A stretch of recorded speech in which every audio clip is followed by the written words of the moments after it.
જોશો કે એ પરમાત્મા તત્વ બધી જ જગ્યા છે. એ મંદિરમાં પણ છે, એ મસ્જિદમાં પણ છે, એ દેવળ એટલે ચર્ચમાંય છે, અને એ ગુરુદ્વારામાં પણ છે.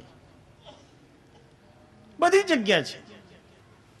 આપણે એમ નથી કહેવાનું કે મંદિરમાં છે તે મસ્જિદમાં નથી, ને ગુરુદ્વારામાં નથી, ને ચર્ચમાં નથી. બધી જગ્યા છે. મંદિરે મસ્જિદે ચર્ચે ગુરુદ્વારે છે દેવલે, બધી જગ્યા. તો વિવાદ કરવાનું કારણ શું? અને એટલે સદગુરુ કબીર સાહેબે બધાના વિવાદથી જુદા રહેવા માટે ઉપદેશ કર્યો. કેવો ઉપદેશ કર્યો? સબકી ચાહે ખૈર,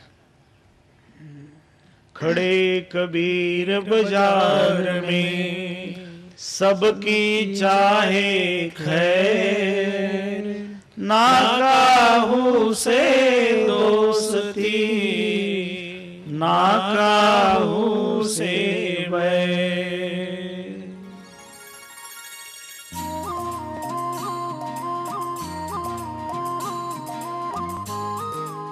જે પક્ષ તાણે એ સંત નથી, જે નિષ્પક્ષ બને એ સંત. આ જગતમાં તો કોઈ ને કોઈ પક્ષ લઈને કોઈ ને કોઈ બેઠા હોય. The hall world is divided. આખી દુનિયા વિભાજિત થઈ છે. કોઈ ને કોઈ રીતે કોઈ ને કોઈ પક્ષ લઈને બધા બેઠા હોય. પણ સંત હોય તો એ બધાને જોડવામાં માનતા હોય, અને એ સોયનું કામ કરતા હોય. એટલે બધાયનો, કોઈ રામ કહે, કોઈ અલ્લાહ કહે, એવું કામ ગાંધીજીએ પણ કર્યું, જોડવાનું કામ કર્યું. એટલે તો ગાંધીજીને આશ્રમમાં આશ્રમ ભજનાવલીમાં એક ભજન રાખ્યું, ઈશ્વર અલ્લાહ તેરો નામ સબકો સન્મતિ દે ભગવાન. બધાને સન્મતિ આપનાર પરમાત્મા, એને જ પ્રાર્થના કરી. અને પરમાત્માની ઉપર અવિચલ નિષ્ઠા, અવિચલ શ્રદ્ધા તો માનવીમાં હોવી જ જોઈએ. અને જ્યારે આપણે એક જ પરમાત્માને અનુભવ કરીએ બધી જગ્યા, તો વિવાદનું કોઈ કારણ રહેતું નથી. અને એ જે બ્રહ્મ છે એ એક જ છે. એકમ સદ વિપ્રાહા બહુધા વદંતી. અને એ બ્રહ્મ છે એ જ સત છે, એ જ સત્ય છે. અને એ સત્ય હોવાના કારણે જ એનું નામ સત્ય નામ છે. એટલે કબીર સાહેબે એ સત્યનામ શબ્દને, એ સત્યનામ મંત્રને પ્રચલિત કર્યું છે. તો જે સાધકો એ સોહમનો અજપા જાપ દ્વારા સાધના કરતા કરતા ઉન્મની મુદ્રાને ધારણ કરે. ઉન્મની મુદ્રા એટલે જે પાંચમી મુદ્રાની વાત કરી, જ્યારે વ્યક્તિનું મન ઉર્ધ્વગામી થઈ જાય એને ઉન્મની મુદ્રા કહે છે. ઉર્ધ્વગામી મન થયું અર્થાત હવે મનની જે અધોગામિતા હતી, જે મનની બધી ચંચલતા હતી, એ દૂર થઈ ગઈ. અને ત્યારે જ સાધકને સહજ સમાધિની અવસ્થા પ્રાપ્ત થાય છે. એટલે સુજપન ત્યજપા જાપમ મુદ્રામ વાયુન્મુનિમ ધૃતા. ઉન્મની મુદ્રાને ધારણ કરીને એ હંસજનો અજપા જાપનો જાપ કરે છે. અને જ્યારે અજપા જાપનો જાપ કરતા હોય ત્યારે એ જાપ શ્વાસ સાથે ચાલતો હોય, અને શ્વાસનું નામ છે પ્રાણ. શ્વાસને પ્રાણ પણ કહેવાય. એટલે જ યોગમાં પ્રાણાયામ શબ્દ વાપરવામાં આવે છે, પ્રાણનો આયામ. હવે ઇંગ્લિશમાં લોકો એનું નામ બ્રીધિંગ એક્સરસાઇઝ રાખ્યું. બ્રીધિંગ એક્સરસાઇઝ, શ્વાસ લેવાની એક્સરસાઇઝ કરવાનું કહ્યું. અને હવે તો ઘણી બધી જગ્યાઓ ઉપર આ બ્રીધિંગ એક્સરસાઇઝ લોકો કરતા હોય. બ્રીધિંગની પણ ટેકનિકો હોય છે. કેવી રીતે શ્વાસ લેવાનો, શ્વાસ લેવાની પણ પ્રક્રિયા હોય. જે વ્યક્તિ ઊંડો શ્વાસ લે, ખૂબ ઊંડો શ્વાસ લે, બને તેટલો ઊંડો શ્વાસ લે, એ વ્યક્તિ નિદ્રા ઉપર કાબુ મેળવી શકે. યાદ રાખજો, ઊંડો શ્વાસ લેતો હોય તો નિદ્રા ઉપર કાબુ મળી જાય. અને માનવી જ્યારે ઊંઘી જતો હોય તો એનો શ્વાસ ટૂંકો થઈ જતો હોય છે, શેલો થઈ જાય.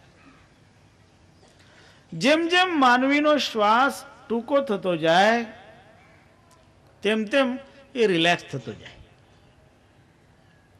અને જેમ જેમ એ પોતાની અંદર ઊંડો શ્વાસ લે, ઓક્સિજનને અંદર ભરે, એટલો એ સચેત થતો જાય. તમે રામાયણની કથા સાંભળી? રામાયણમાં એક એવો પ્રસંગ છે કે લક્ષ્મણજી ભગવાન રામની સેવામાં રહ્યા અને 14 વર્ષ સુધી ઊંઘ્યા જ નહોતા. 14 વર્ષ સુધી ઊંઘ્યા જ નહોતા. હવે વિચાર કરો, એ કેવી રીતે બની શકે? એવું સચેત રહેવું, એવું જાગૃત રહેવું. કારણ લક્ષ્મણજી હતા ને, એ શેષાવતાર હતા. અને શેષની બાબતમાં એક એવી પ્રસિદ્ધિ છે કે જે સર્પ છે, જે શેષ છે, એ શેષ માત્ર પવન ઉપર જીવે છે. કંઈ ખાવાનું નહીં મળે તો અજગર કરે ન ચાકરી, કોઈની ચાકરી નહીં કરે. બેઠો બેઠો નહીં મળે તો માત્ર શ્વાસ લે અને શ્વાસ કરીને પણ જીવે. તો શ્વાસની એક જે ગહેરી શ્વાસ લેવાની રીત છે, ઊંડા શ્વાસ લેવાના. અને જેમ માનવી ઊંડા શ્વાસ લે તો એ પોતાની અંદર તાજગીનો અનુભવ કરે છે. ઘણી વખત કોઈને હાર્ટ એટેક આવતું હોય, કોઈને કેવું થતું હોય તો ડોક્ટર્સ એને કહે કે એવું કંઈક થાય તો તમારે ઊંડા શ્વાસ લેવાના. થોડા વખત પહેલા મેં ઘણાને ઈમેલ કરેલા. એ ઈમેલમાં એક મેસેજ મોકલાયો હતો કે suppose you are driving and you get heart attack.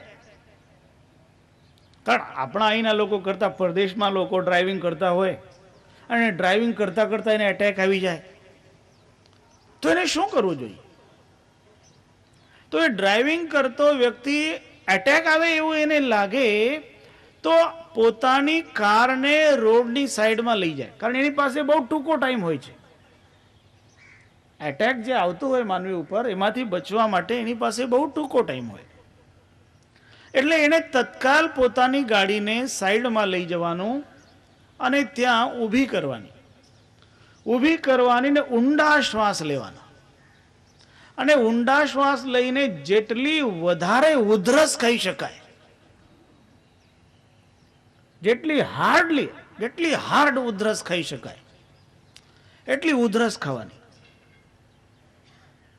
અને ફરીથી ઊંડા શ્વાસ લેવાના અને ફરી ઉધરસ ખાવાની. અને એવી રીતે ઓછામાં ઓછા 12 વાર તો કરવાનું. 12 શ્વાસ ખૂબ ઊંડા લેવાના અને 12 વખત ખૂબ ઉધરસ ખાવાની. એનાથી થાય શું? એનાથી તમારા હાર્ટને થોડી એક્સરસાઇઝ મળી જાય અને પછી તમને થોડોક ટાઈમ મળી જાય અને પછી તમે ત્યાંથી ઉપડો તો તમને કંઈ થાય નહીં, તમે ડોક્ટર સુધી પહોંચી શકો. And then you can receive the treatment from the doctor. તો પહેલા વ્યક્તિને ઊંડા શ્વાસ લઈને ઉધરસ ખાવાની જરૂર પડતી હોય. કારણ ઉધરસ ખાવાથી આ શરીરની અંદર જે હૃદય છે એ હૃદયને એક શક્તિ પ્રાપ્ત થાય. એટલે પરમાત્માએ ઉધરસ કઈ નકામી નથી આપી, એ પણ યાદ રાખજો. પરમાત્માએ આ માનવીને જે કંઈ આપ્યું છે ને એની પાછળ કાંઈ ને કંઈ કારણ મૂક્યું છે. નકામું કાંઈ જ નથી. ફક્ત એનો વ્યવસ્થિત ઉપયોગ કરવાની જરૂર હોય છે. અને તમને જ્યારે એ વ્યવસ્થિત ઉપયોગ કરતા આવડે તો તમે ઘણા બધા પ્રોબ્લેમ સોલ્વ કરી શકો. એટલે જે ઊંડા શ્વાસ લેતા હોય એની અંદર તાજગી આવે છે. એટલે શ્વાસને જ્યારે તમે ખૂબ ઊંડા લો તો એનો એક બીજો પરિણામ છે. બીજું પરિણામ શું છે? તમારા શ્વાસની ગતિ ઓછી થઈ જાય. સામાન્યતયા માનવી દિવસમાં 21,600 શ્વાસ લે, પણ તમે ઊંડા લેવાની શરૂઆત કરો તો એ શ્વાસ શું થાય? એની સંખ્યા ઓછી થાય. એ 21,600ની જગ્યા કદાચ 1200 થઈ જાય. હવે તમે 1200 શ્વાસ લો તો માનવીના જીવનમાં એ કેટલો શ્વાસ લેવાનો છે એ નિશ્ચિત થયેલું છે. તો તમે જ્યારે 1200 શ્વાસ લો દિવસમાં તો તમારું આયુષ્ય એક દિવસ વધી ગયું. 21,000 લેવાના હોય એની જગ્યાએ 1200 લીધા, 12,000 લીધા. અને એનાથી ઓછા કરી શકો તો કરી શકાય. ઊંડા લેવાના તો ઊંડા લેવાથી જીવનનું આયુષ્ય વધે. એટલે તો પેલા ઋષિઓ મુનિઓ પ્રાણાયામ કરતા ને ખૂબ લાંબુ જીવતા. સંભવ છે. એટલે શ્વાસ જે છે આ માનવીના જીવનમાં સૌથી મહત્વનું તત્વ છે. જ્યાં સુધી શ્વાસ ચાલે ત્યાં સુધી જીવન રહે. જે વખત શ્વાસ બંધ થયો પછી એ આત્મા પણ કહે છે કે હવે હું વિદાય લઉં. એટલે એ જે પ્રાણવાયુ એનું નામ રાખ્યું છે. અને એ પ્રાણવાયુ સાથે જ જાપ થાય. અને એ જાપ થાય અજપા જાપ. એટલે કબીર સાહેબ કહે કે સુજપંત્ય જપા જાપમ મુદ્રામ વાયુન્મનિમ સ્થિતા. ઉન્મની મુદ્રાને ધારણ કરીને એવા હંસજનો અજપા જાપ કરે. અને એ જે અજપા જાપ આ જીવાત્મા માટે બહુ જરૂરી છે. કારણ એ સાધનાનો એક વિશિષ્ટ અંગ બની જાય છે અને દરેક વ્યક્તિ કરી શકે છે. એ કરવા માટે કોઈને કંઈ બહુ વધારે પ્રયાસ કરવાની જરૂર રહેતી નથી. તમે પણ કરી શકો. કારણ તમારી પાસે પરમાત્માએ શ્વાસ આપેલા જ છે. એ શ્વાસ સાથે તમે સોહમ મંત્રનો જપ શરૂ કરો. શ્વાસ અંદર ઉતારતા હોય ત્યારે સો શબ્દ કહો, શ્વાસ બહાર કાઢતા હોય ત્યારે હમ શબ્દ કહો, અને પછી આ શબ્દ તમે રિપીટ કરતા જાઓ.